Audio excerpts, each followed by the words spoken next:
frisbees and disc golf degenerates? Welcome back. Who you calling a degenerate, sir? Myself, dude. Oh my god. I had a rough weekend in disc golf. No, actually, I didn't have a rough weekend at disc golf. I had a rough weekend outside of disc golf while I was playing disc golf. Mm. Yeah, we'll put it that way. But we'll get to that in a little bit. Dave, how you doing? Oh, I'm tired, man.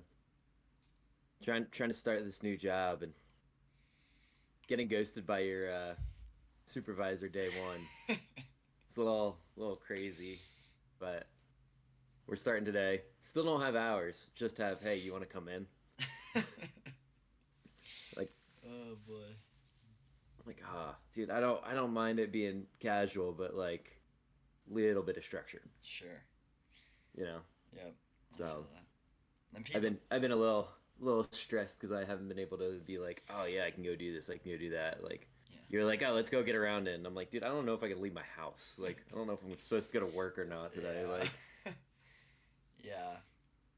And pizza pop pips are going well. Yeah. yeah, dude, been super slammed on those. If you haven't, go check it out. Secret Pizza Club.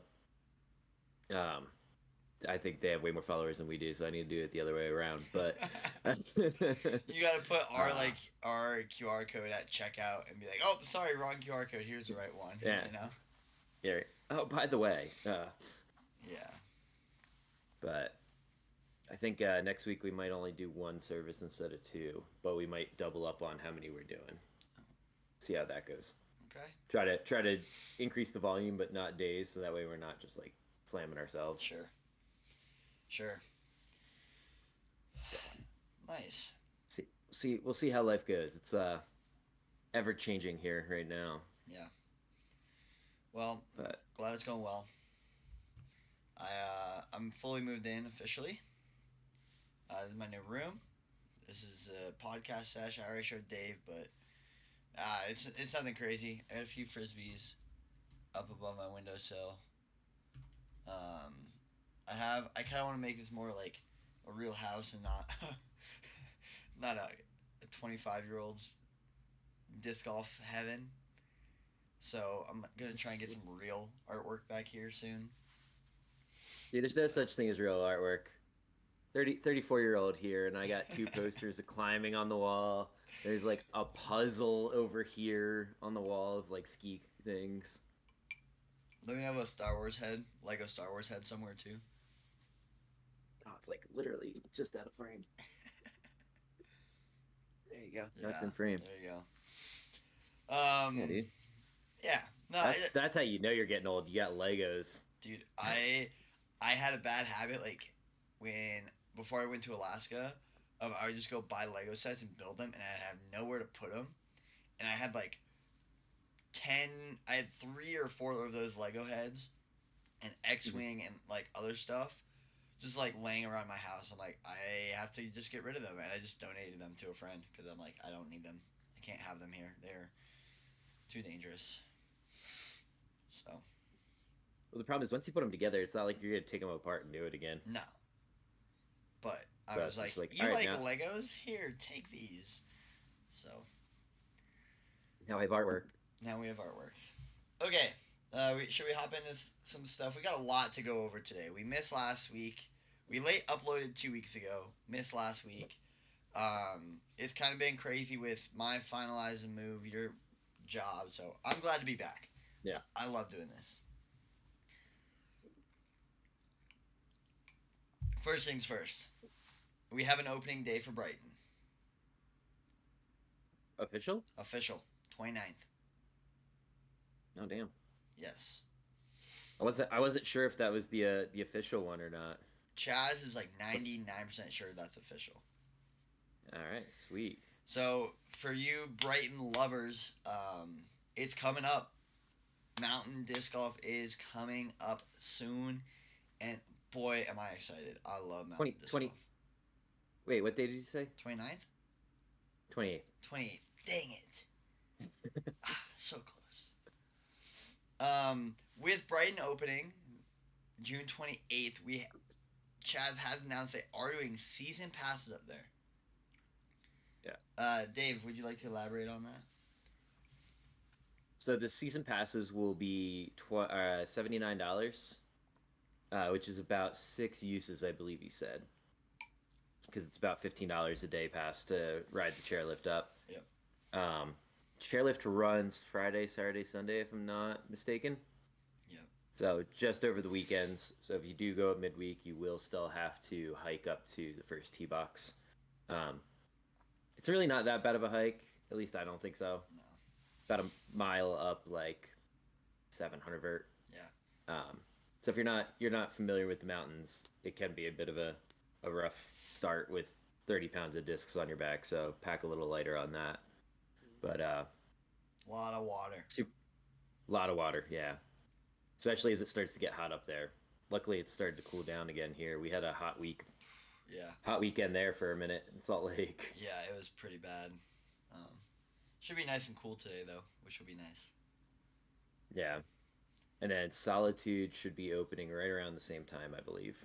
Yeah, maybe a week later or something. We don't have a date on that yet. Yeah. Um, But Mountain Disc Golf's coming back. yes. I'm so excited, man. I love the mountains. I love just playing frisbee up there. I love playing catch with myself.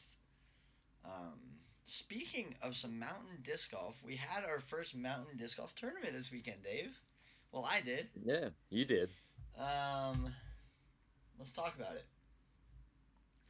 So, um, Wunderment 25 is a CEP charity rated event. It's an XC tier.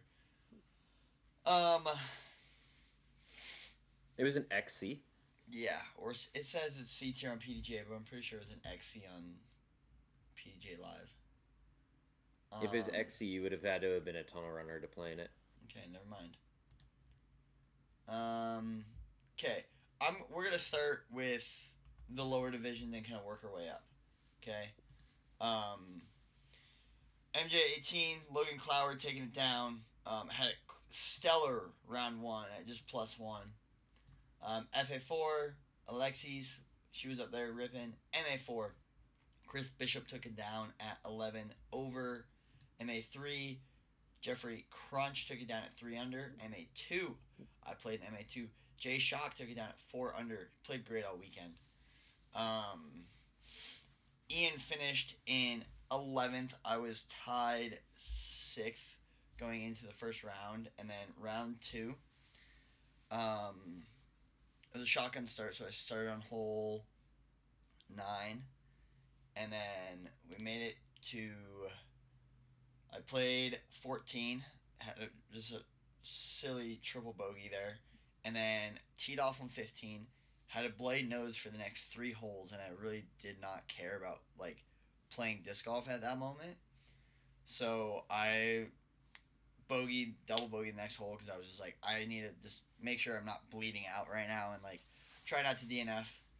And at that point, I was just there to finish the round. Um, Kind of sucked because I did have a decent first round. It could have been better, could have been worse. Um, Yeah. lot of good birdies on that round. I mean, 2 really good birdies on harder holes. Like hole 10 is just that big downhill bomb. And then just a few like silly, stupid bogeys from the putting green. Just like either A, not taking enough time, or B, taking too much time. Um, So that course will get you though with that kind of thing where you're yeah, just like you could be 10 feet from the basket and not have a putt. yeah. Um, what I also else? stand corrected. It was an XC. You were correct, sir. Sorry. And then some highlights of the round. I made some really good putts to save pars. But I was missing birdie putts. I made, if you guys know the course, I believe it's hole. It's the one by the electrical tower. Dave, help me out. The uphill with a like elevated basket. Oh, I think that normally plays as. I want to say 13 or What something did like you that. guys? Where did you guys start at? Which was hole one by the golf course, or was Hole hole hole one one? was normal hole one. Okay, so the It's uphill, like slightly uphill yeah, through the trees there. it's like 12 or 13. I can't remember. Yeah, But I made a insane like edge of circle putt, and I had to throw the disc 40 feet in the air. Um, yeah. I hit on 17. I hit the tunnel both times. I took a bogey on the first round because of trying to be too aggressive and just messed up.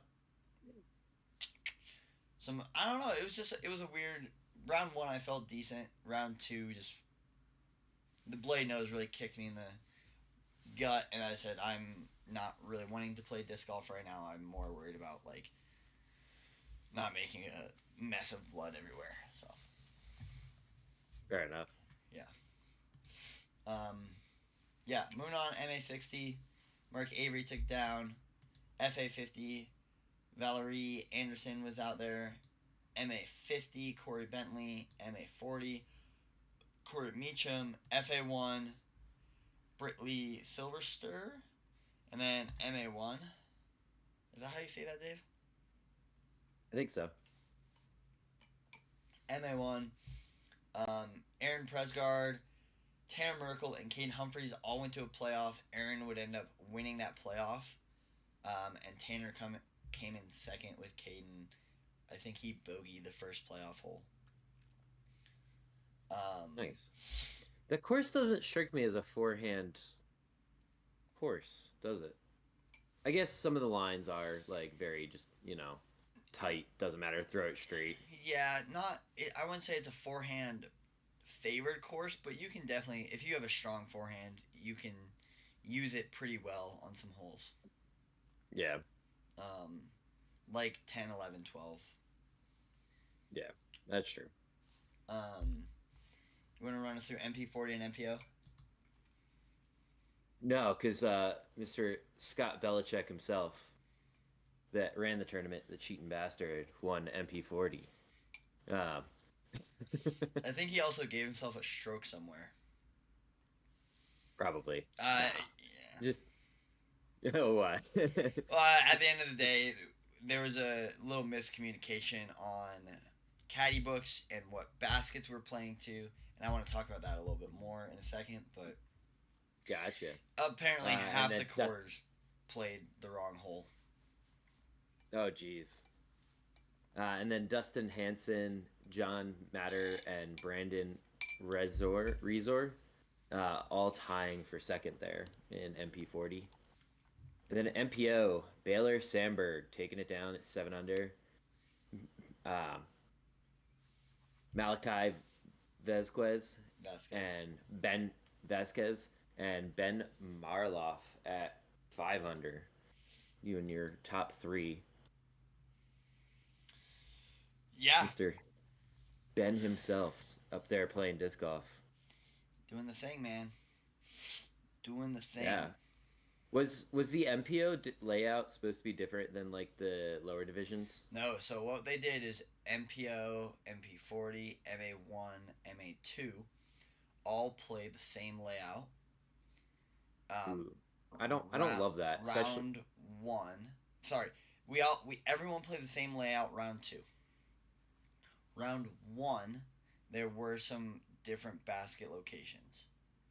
So we were playing Gotcha. like longer basket or the longer tee pad, and there was some miscommunication on a few holes, more than one, on where what basket we were playing to at what part of the course. I think the big one was hole. I want to say three. Yeah, hole three. Um, Normally the basket's straight and then right, right after the river. But Oh yeah, yeah, yeah. they put a temporary basket straight, and it was actually really fun to play to. Um, and there was just miscommunications because on one caddy book it said you're playing to this basket, but on the notes it said you're playing to this basket. It was just a little confusing. Um, I think it's Scott's first tournament of the season, so just give him a little slack. It Yeah. happens. Especially being a C tier, I wasn't too worried about it. I was up there to just kind of like see if I could get a rating boost, and it's not gonna happen anytime soon. I'm dropping like 20 points next update. I swear. Well, that round won't go into effect into your score, I don't think. I think it's just inside. Um, we'll see though. It's I think it would be outside the standard deviation, We'll see. but it's always difficult when like the caddy books and everything else. I've started to get on that train of I don't like when necessarily depending upon courses, right? When MPO and MA2 are playing like the same layouts because it just kills ratings first off.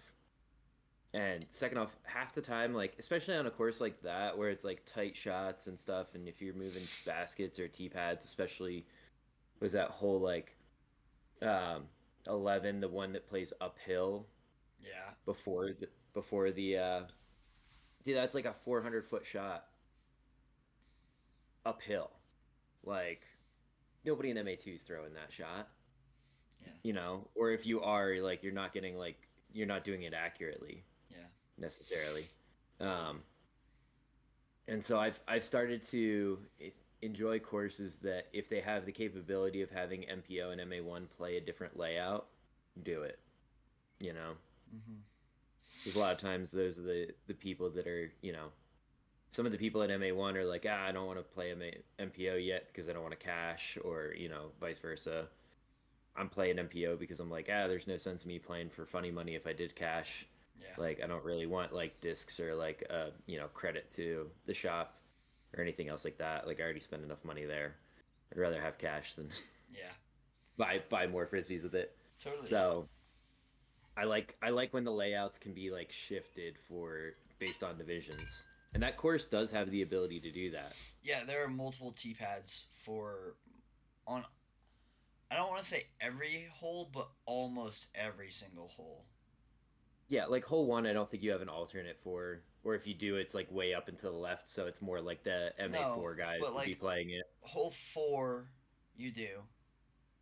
Hole Hmm. six, hole eight, nine, and 10, I believe. Yeah, Um, not 10. Sorry. Um, 12 you do. which 13 you do. is 10? What's the 10's one across the road? that's 9. 9. Yeah, 10's a little shorty, like the shortest hole in the world. That's like, just get Oh lucky. yeah, Yeah. yeah. So that's that one. No, it's definitely a fun course. Was it like in bloom yet, or was everything still kind of a little bit dead from the winter? So the trees were pretty full bloom, which was Okay. nice. The ground was still, some parts were like fully grown in, but like some of the parts that like are a little shaded and don't get as much sun were still pretty dead and not super grown in yet. So that was nice. Um, I think the next like week and a half is the time to go play that course because they can't really mow up there, but it played Hmm. really well. Like hole, my favorite holes on that course are like 15 and 16, and those played amazing all weekend. Nice. Um, yeah, yeah. So, Dave, I'm gonna let you take over Konispe real quick. I'm sorry. What am I taking over? Con Didn't Piste Open. go on a peach day? Konopiste. Run through that. I have in a mandatory bathroom meeting. Ian's got a morning emergency going on. So yeah, Kona Peach Day Open was presented by Discmania, which is a DGPT event. Happened last weekend, not this past weekend, but the weekend before, and gave us a chance to see a lot of the Europeans playing again. There were a couple Americans that flew over, but for the most part, it was just a lot of the European crowd, and it was super fun to watch and see a lot of different people playing disc golf. Right, it's not just your same like top five anymore. You know, you got Gannon and AB and everybody else finishing towards top, but now we get to see some different names up there.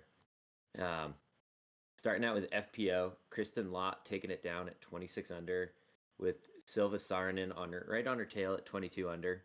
Um, those are two people you kind of expect to see at the top of the list this tournament without having like the bigger field.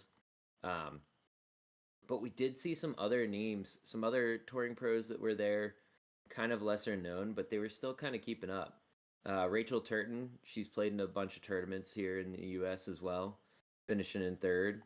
And then Annika Steen finishing in sixth there at 15 under.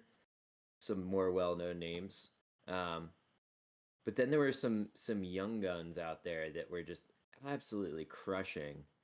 Um, you had Ida Emil Nice finishing at 16 under, along with Anila.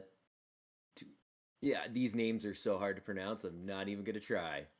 Um, but a lot of young, really talented disc golfers out there in Europe. Super fun to watch. Can't wait to see them, potentially come into the U.S. and playing in the full tour, not just the European tour. Um, and then we had MPO. MPO is a much smaller field as far as like pros go. You still had, Paul Ulibarri was out there, Ezra Aderhold, James Conrad, um, some like well-known names, which those guys actually did not finish too well. James Conrad down there at 29th, Paul at 34th, Ezra at 34th. But taking it down, you had Muri Villanen at 40 under, which is a crazy score for that course. To shoot double digits every day is just insanely hard. And it just shows that a lot of these Europeans are like super talented. I do think he's played a couple US events, but I think we're going to start seeing his name pop up a lot more, especially with a lot of tour events coming to Europe. Worlds is going to be out there. The Estonia Open eventually is going to be there. Like, a lot of events.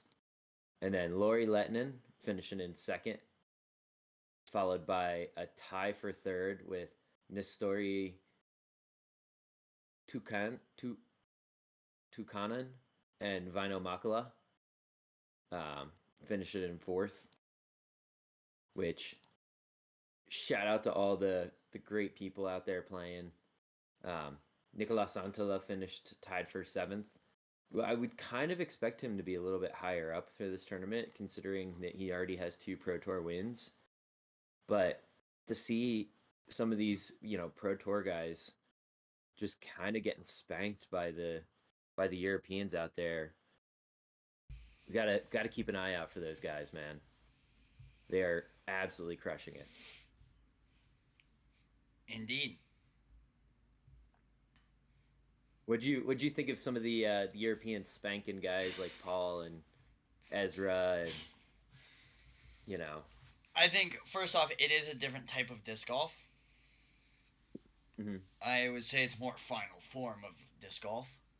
Um, It's I feel like it's more like touch and lines and like it's not as like big armed as the U.S. kind of tends to be sometimes.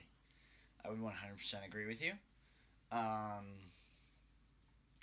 I think that there is a shout for some of those guys to, come over here and compete, but if they're making good money over in Europe, why come over the U.S. and, you know, Yeah, it's, Muri also shot a bogey-free tournament. that is actually insane to think about. Three Yeah, rounds. Imagine going to the fort and shooting 3 rounds bogey free or Brighton. yeah. Don't happen I mean, often. just anywhere, like you know, doing it consistently is hard, Mm-hmm. right? Like like 1 round, yeah, I could see it. 2 rounds, it's like okay, course isn't that difficult. Like you can get away without like having too many issues. Sure. But it's like you basically just did not slip up at all. Yeah, you can't three putt. You cannot three putt. well, you can't like screw up a drive either most of the time too. Yeah, kind of So crazy. that was your Kona Peach Day Open presented by Discmania. Thank you, Dave. I think a lot more Americans are going to start going over and playing those tournaments too because it just looks like so much fun. Yeah, I watched. Oh yeah, you also had Eric Oakley over there. Yep, I watched Ezra and Ricky's video last night on Hmm. whatever the next one is. Um, the Ale Open presented by Disc Oh yeah. Golf. Dude, that course looks insane. We'll talk about that next week though. In the meantime, we have some Disc Golf Pro Tour Plus Elite Series Northwestern Disc Golf Championship presented by Latitude 64. Um, did you watch any ladies coverage? I'll be honest, sir. I got bits and pieces in throughout the weekend, but I didn't really get a chance to watch much of the actual coverage. Okay. Did you watch the finish of MPO? No. Okay, go do that while I talk about this, please, because like just go watch the final hole. Okay. All right. Okay. So first off, Oregon disc golf is up there, folks. It is up there with some good disc golf. Oh yeah. I've gotten to play at um oh god, what was the second park they played at? Where Beaver State used to be. Milo MacGyver Yeah, Milo MacGyver. I've played or that Glendover. layout before. No, I've played Milo MacGyver before. Gotcha. It's a super fun layout. I I would never go got to there. play Glendover because it's on the golf course, so it's more of that like you gotta reserve a time, and Mm-hmm. I think it's a temp course as well. So Um. Okay, well let's go over. So the ladies' day 1 and 2 were at Riverbend East Milo MacGyver State Park. We have Big Money Missy shooting 8 under bogey free. We have Holland Hanley shooting 8 under with 2 bogeys. 10 birdies on the day. Paige Pierce, Valerie Maldahano, and Kat Murch all tied for third, with Lise Fakis, Ella Hansen, Jennifer Allen, and Emily Weatherman all in the running, with Sophie Dunnick kind of rounding out that top 10, 11. Um, then we go to day 2. We see Missy do the same thing she did the day before. 9 birdies on the day. She shot an 8 under round. We saw Holland shoot a 7 under round. Lisa Fakis would bump up 3 spots with a 9 under round. That is insane. We'd have Paige actually drop places, shooting a 6 under with an eagle on the fifth. And then Kat Murch, Jennifer Allen, and Valerie Monjano kind of all in the running, with Ella Hansen in eighth, 8 strokes off the lead. Going to day 3. New course. We hope new things are going to happen. We see some movement. We see some big numbers. We see Holland. We see Paige both shooting 10 down. Holland started off hot. She was 6 through 7, which is insane. Paige started off pretty slow and then picked it up in the middle part of her game. Missy shot a 5 under. We see Missy drop 2 spots.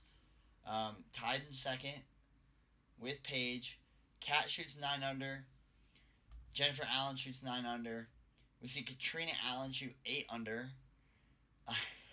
You guys see Dave reacting to what I told him to study. There were some bigger names. We see Lika Fakis shoot 2 over and drop a few places. Um, but you kind of know your top 5 at this point. It's going to be Jennifer Allen, Kat Mersch, Missy, Paige, and Holland. Now, who takes it home? We don't know. But we see Holland shoot a solid 8 under round. Missy trying to chase, can't catch up, shooting 5 under. Paige trying to chase, can't do it, shoots 3 under. Jennifer Allen had a pretty good day, shot 5 under. Katrina Allen had a pretty good day, shot 5 under. Valerie Monjano shot 3 under, staying in that sixth place. We see Taylor Kochek, the rising star, pull off her first top 10 in disc golf on the Disc Golf Pro Tour. We see Owen Scoggins shoot 6 under, and Ella Hansen even to round out your top 9, and then we had a Sophie Dunnick and Kat Merch. Kat had a rough day at +7. Um, but congrats to Holland. We love seeing Holland win. I'm a big fan of Holland Hanley. I think the Vulture is one of the most underrated discs in the world, and that is her disc that she throws everywhere. Did you watch it? I did. Okay, cool.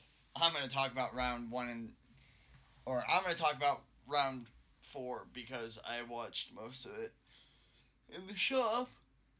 Um, round 1. What the heck is Captain Ulibarri doing up there? Dude, he's just playing well. Milo MacGyver, honestly, that course, right, is it has a lot of long holes. It has some technical shots, and it feels like if you took park style disc golf and made it long, right? Yeah. And I think Yuli just that style just plays to Yuli so well. Yeah. You know, that's what he's been playing for 25 years, right? Park style disc golf. Yeah. So I think that course is suited for his style, and he could just get hot sometimes. Sure. I mean, if the man's putting well, it's like everybody. The thing with Yeah, we Yuli see. though, he doesn't have the biggest arm, but Mhm. his putting from 28 feet is the most consistent thing I've ever seen in my life. Yeah, and honestly, a lot of those longer holes, you have to shape a shot through them, so it's like you couldn't even bomb a 500-foot shot anyway. Mm-hmm. Like you still have to shape it. Yeah. We see Bradley Williams in second place. Not a name we talk about too often, but I'm not surprised to see him up there. We see Yeah, Eagle in the top 3 again for the first time in I feel like maybe all season. I know he's been in top 5, but top 3 he's at he's any been up in point. contention a few times now. Has Yeah, he? Maybe I'm just yeah. forgetting. And then we have your regulars, Ricky, Gannon, Kyle. Um, Corey Ellis, Calvin, Gavin Rathbun, and Mason Ford were all tied for 7th. With big names like Paul Macbeth, Anthony Barella, down in 11th place with Isaac and Ezra Robinson. Um, yeah, it's a big 11th place at next 6 is 10 people tied Also, at Paul and 11th. Ezra played Konopiste, flew back for this. Yep. So they were in Czech Republic the week before flying to Oregon. Wait, Ezra Robinson? I thought it was Aderhold.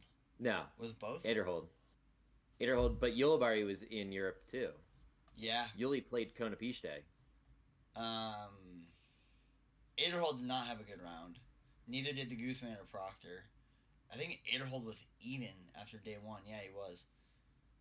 Mm. Tied 58th. I was talking about the Ezra and Isaac brothers. Ah, Sorry. My bad. I'm talking about the dudes that decide to fly halfway across the world. And then go back Back. this week.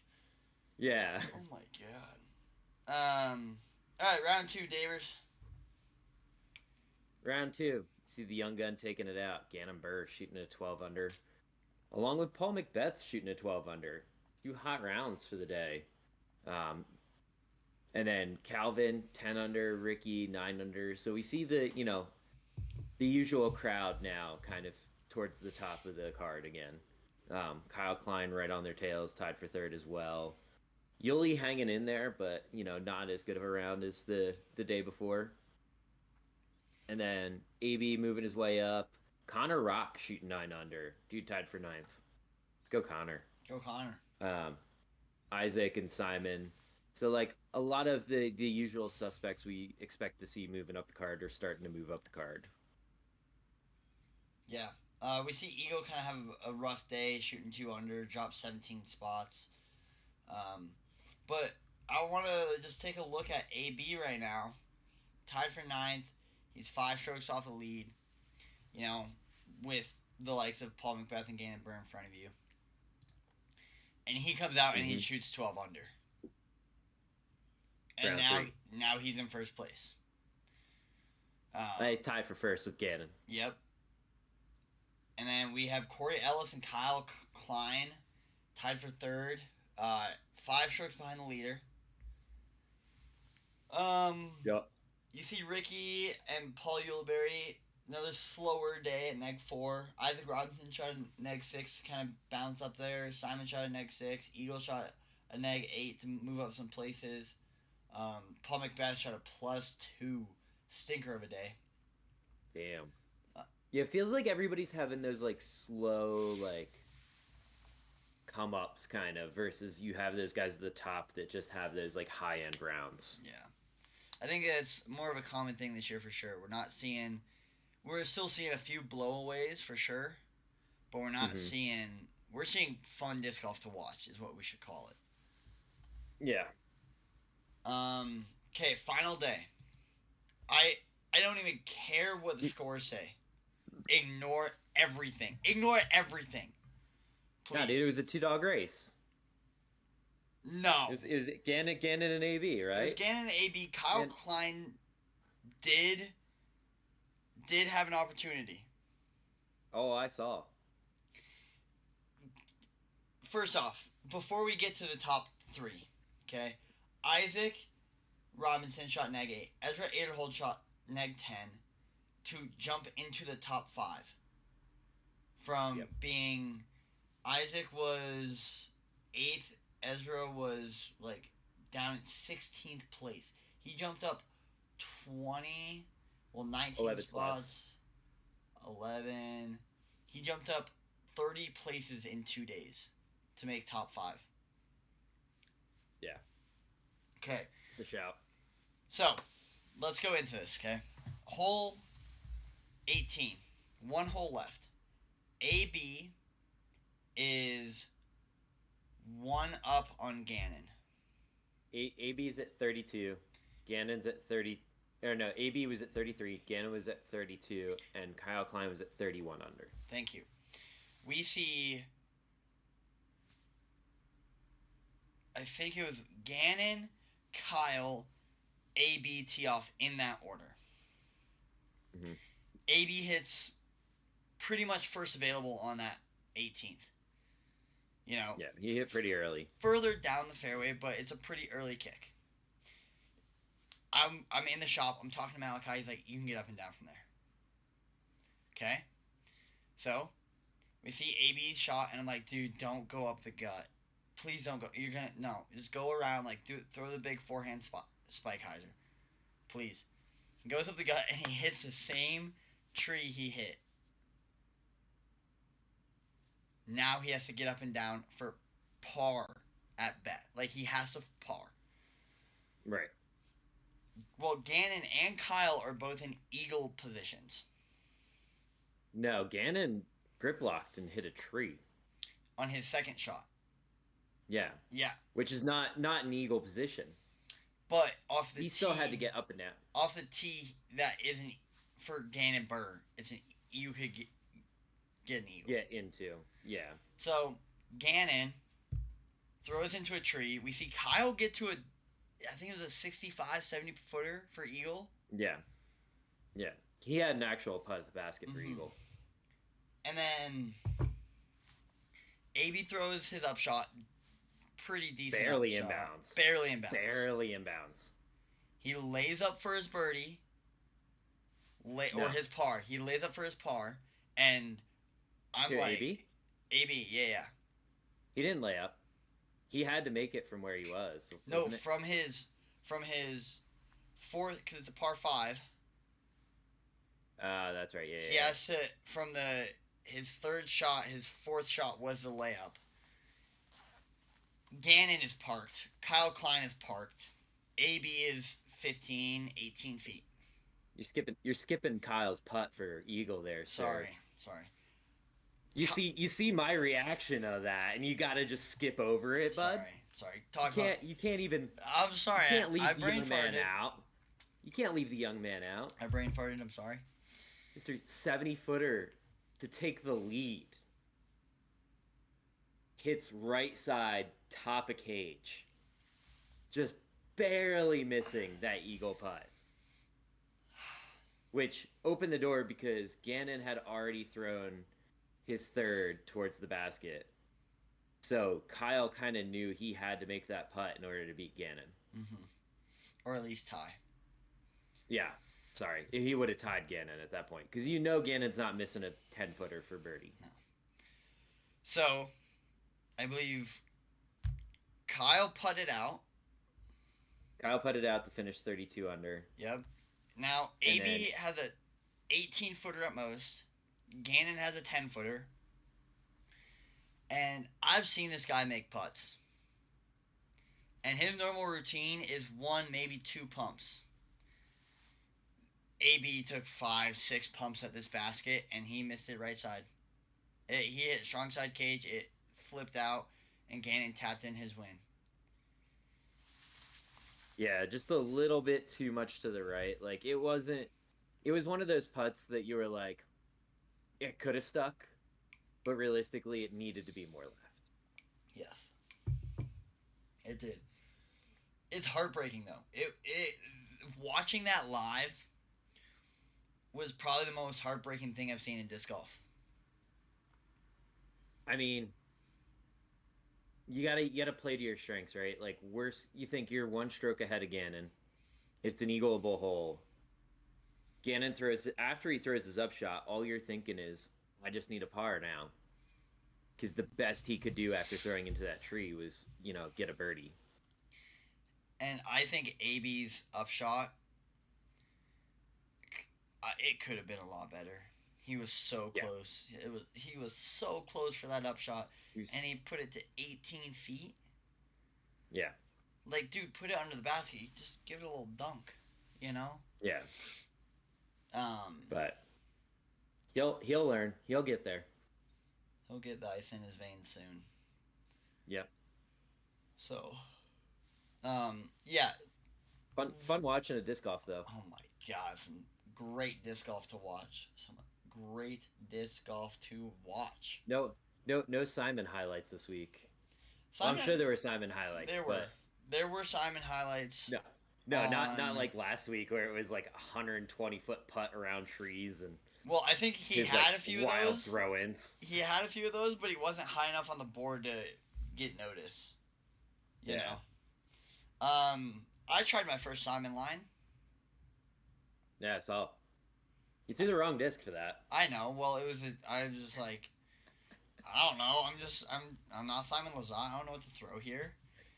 But no, I got pin high. I was like 20-ish feet from inbounds over like 150, 200 feet of trees. So Nice. yeah.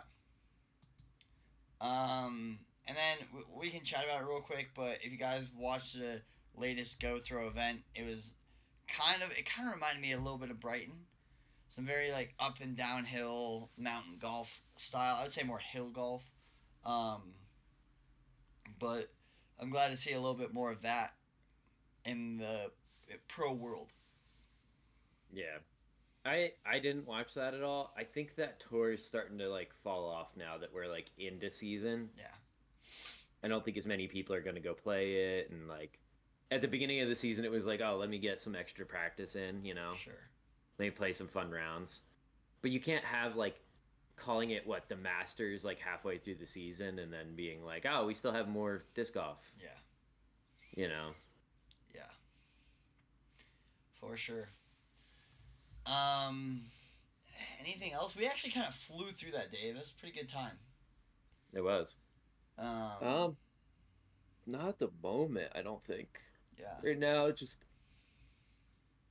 we're geared up for Fold's disc golf season here soon. Now that the snow's melting in the mountains, a yep, lot of courses are playing real pretty right now. yep. Um, We're gonna have get a out and play. The fort's finally not flooded this year. yep.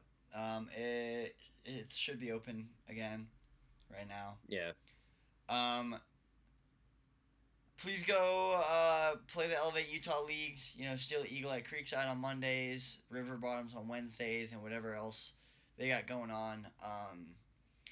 Those events are to raise money for U.S. Women's next summer. That me and Dave are a part of, and hopefully we'll have some bigger news coming soon on that stuff. Um, we're kind of just waiting for this year's U.S. Women's to finalize before we can talk too much about anything else. But for those of Yep. you who didn't know, me and Dave are on the committee for U.S. Women's next year here in Utah. Media. Media team, baby! Bow! God bless. Oh, I need a stronger coffee for that, sir. I think I need some coffee. I'm going crazy without it. I've been making these smoothies every morning, and oh my gosh, they're really good. Dude, I need to get back on that fruit train in the morning. Having those acai bowls every day in Hawaii, Oh my god. I just felt so much better all day long. Yeah. I like, Like, I don't need like 18 cups of coffee. I have like this and like one cup of coffee, and I'm good for the whole day. yeah, So, that natural sugar, man. yeah.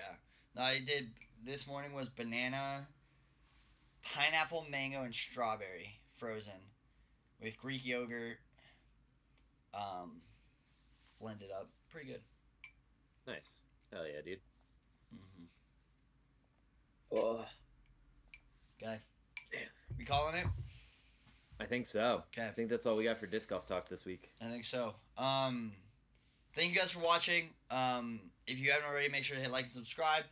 I have 2 videos going up on YouTube this week, hopefully. One, probably, honestly, right now, as you're watching this podcast, is up. The second one I shot yesterday with a buddy, talking about the new art die layout. Not a whole lot changed on there, but it makes the course flow a little nicer. And they are doing some work down there. It looks better than even last time I was down there.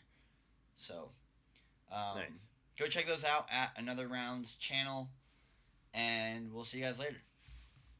Peace.